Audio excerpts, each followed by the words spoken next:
Oh my god, it's hot. Okay, hello you guys. Long time no see. Last time I made a video, I was during final season last semester, and I was like, videos like this where it's more conversational and it's more cozy, and I wish I had a little coffee right now, but I don't. If you don't know me, my name's Camila. I'm a first generation Latina law student, and I share my journey on here, my journey on TikTok, on Instagram. So if you guys want to follow me on there, I'll have it linked down below. I'm going to talk about my real thoughts on law school now that I experienced half of law school, more experience in internships. I have more experience in the law school environment, if I think it's worth it, if it's expensive, what it is, how it goes. But first and foremost, I did want to talk about the LSAT, and I wanted to shout out Premier LSAT Prep. I always say that the best thing you could do is to know how you study best. Personally, I was someone who was more self-taught. I know a lot of people that benefit highly from tutoring and who can only do tutoring. Premier LSAT, that's what they do. I spoke to the founder and I had a chat with him. He had an experience as many as you who started with a low LSAT score and was told that he couldn't get above a 170, increased like 20 to 30 points. So LSAT Premier Prep does tutoring, and I know a lot of it is expensive. That's why they do affordable prices like $60 an hour, right? Because you can alternate from self-study to that. Definitely go take a look at their account, meet the people who are tutoring. Premier LSAT Prep only believes that anyone can score above a 170, which I honestly agree with. I think that if you set your mind to anything, you can absolutely do it, because the LSAT is such a learnable exam. I feel like not a lot of people know that, but tutors are normal people who started with very low scores and got up to 170s and ended up in the 99th percentile. Now let's get to the juicy stuff. Law school. I think it's so important to get so many different opinions and perspectives and journeys, because everybody is going to tell you their journey, their perspective, and give you advice based off their journey and what they believe is true based off their experience. And I always say, take everyone's experience and advice with a grain of salt. You might not align with somebody else's path, and they might be giving you life-changing advice that you might take that does not align with you. Even me, whatever I'm saying, take it with a grain of salt. Don't take it to heart. I'm more on the optimistic side, and as I've said, I'm halfway through law school. I'm currently in my spring semester of my second year, and so far I will say I feel like law school is easier than the LSAT. So be encouraging to some, especially if you really struggled with the LSAT. I know that's how I was like, how am I going to survive law school if I can't even get a good score on the LSAT? But no, it's so much easier, it's more digestible. There are so many opportunities for you to succeed. Something that I didn't realize before going in, there's tutoring, you have office hours, the professors are extremely sweet. Of course, depending on the law school you go to, I'm sure not every law school is like that, but in my experience, I've gotten extensions on deadlines. And you know when you're in middle school and everyone says like, it's not going to be like this in high school, and then you get to high school and they're like, it's not going to be like this in college, and then you get to college and it's like the exact same thing of like the lenience and whatever. Law school is a little bit like that. Like, you do get a little bit of lenience, you do get a little bit of help. I don't know, that's why I always feel like law school is so gatekept. The environment, at least in my school, is great. I have met amazing, sweet, genuine people. So have met not so great people, I think, anywhere, right? As it is a little bit more competitive. And I will say that my school is majority first generation students, so, and I'm first gen, right? I do think because of that factor, people are a little bit more like on edge, because they think that their opportunities are going to be taken, even though there's opportunities for all of us. So I think it's very important, if you're looking into law school, to, not saying that you need to pick something that's not a lot of first gens are at, but just to consider absolutely everything. You want to consider environment, you want to consider the school's mission statement, what kind of political ideologies do they lean towards, and what kind of political ideologies you lean towards. For me, I went in thinking I was going to do criminal law, and I think a lot of people have that experience because you're not really exposed to the like all areas of law until you get to law school. So I started kind of learning about it, and I had an internship at the district attorney's. I feel like that's a little bit too gruesome for me. I think I would have a lot of nightmares. I do have more an optimistic mindset. You're someone who's very ambitious and who sees every situation as an opportunity to learn more, expand more your learning, or like just anything. I think it's so worth it. I've said this on my TikTok, but I think law school is worth it, not because of the education that you're getting, which is so important, but I think law school is so worth it because of the people that you're meeting. Even if you decide not to practice law in the long run, you have met so many people who open doors for you. I said I follow Legal Mija. She has a YouTube channel as well, and she decided not to practice law. She still passed the New York bar. She decided to go a different route, and she's still making over 6 figures. She's able to do that because she went to law school. She has her law degree, and I think if you have your law degree and you show up to any job, whether you want to do project management, if you want to go into marketing, if you want to go into business development, I think the law degree still makes you stand out more than others because you get so much experience, so much knowledge that you can apply it to basically anything and everything. With that being said, I think it's worth it. I mean, even this, because of law school, I was able to create content. I was able to share it to others. I was able to create my program,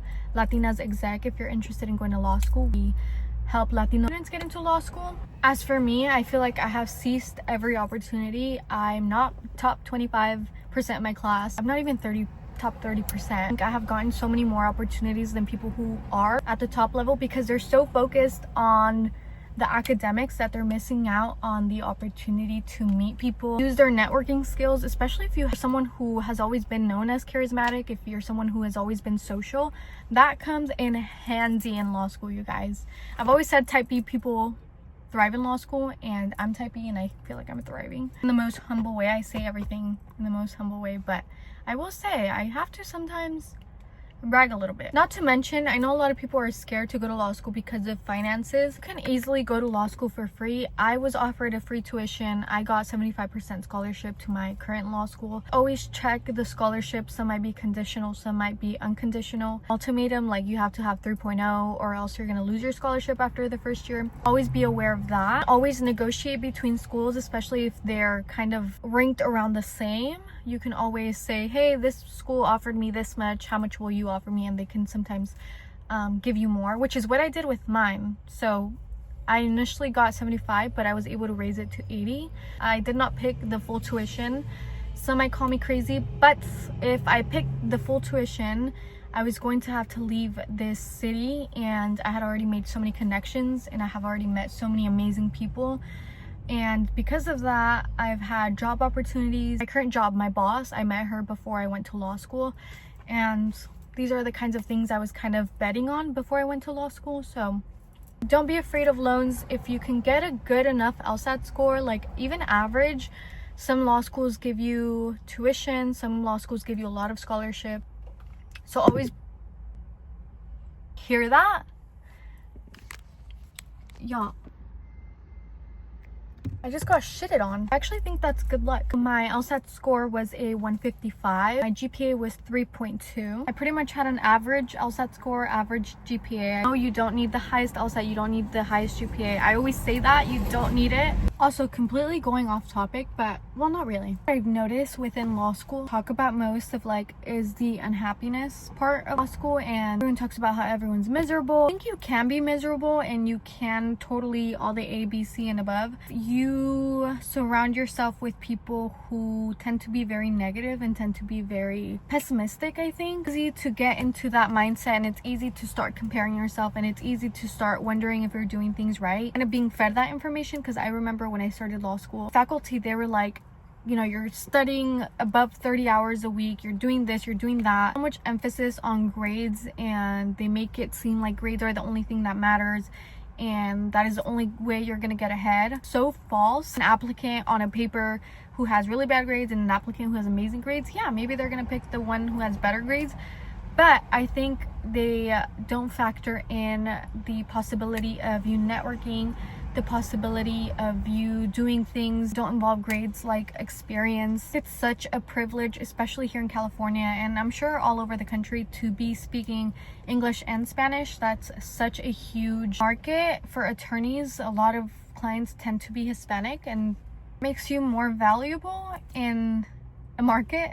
Mention, if you're first generation and you have had life experiences that make you relate to the client and make you compassionate and make you stand out. Because for the most part, clientele is word of mouth, and if you're a great attorney, you get along with so many people, understand where people are coming from, who is able to be compassionate, and to be wanted. You're going to be wanted by the clients, and you're going to be wanted by that law firm. Little things that people don't consider. Important to yourself in law school, I have noticed is that first year, at least first year, because it's the worst, you know, that's when you don't know what you're doing, grades haven't come out, you're only graded by one exam. Pass, did I do good, am I gonna get kicked out, sort of situation. I think law school faces you with your worst self, faces you with your ego, faces you with your envy, it faces you with all of the above. If you lean into that, and if you're feeding that, and if you're constantly feeding into the negativity, it's like a snowball effect, and literally worse, and you feel it physically in your body, and you feel it mentally in your body. So I just recommend you check yourself, your ego, your envy, to check your feeling around certain people, what you're feeling around certain people. I found that going to law school and going to class and then leaving right after has done wonders for me. Discuss grades with others. I don't even discuss grades with my boyfriend who's in law school with me. Really talk about stress. I don't really feed into that kind of conversation.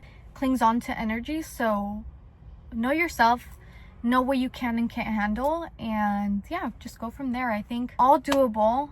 If I was able to do it, you can do it, especially if you're first generation. It will do wonders as an attorney. Just know that law school is not your everything. You shouldn't tie your self-worth to being a lawyer. You should tie your self-worth to your family, your friends, your community, your relationship with yourself. Keep doing hobbies that make you happy, make you you. Because I promise you, law school, there's going to be many times where it knocks you down and things are taken away from you, opportunities are not given to you that feel like were for you. You have a lot of those things, and if you allow things to affect you physically, emotionally, it is so easy to get sucked into this career and get sucked into the negativity of it all, and yeah, just not worth it. But yeah, I hope this helped. I just wanted to make this quick little video. I feel like I had a lot of things to just ramble about. Hopefully you guys enjoy. Make more videos like this, sitting down and maybe having a little coffee.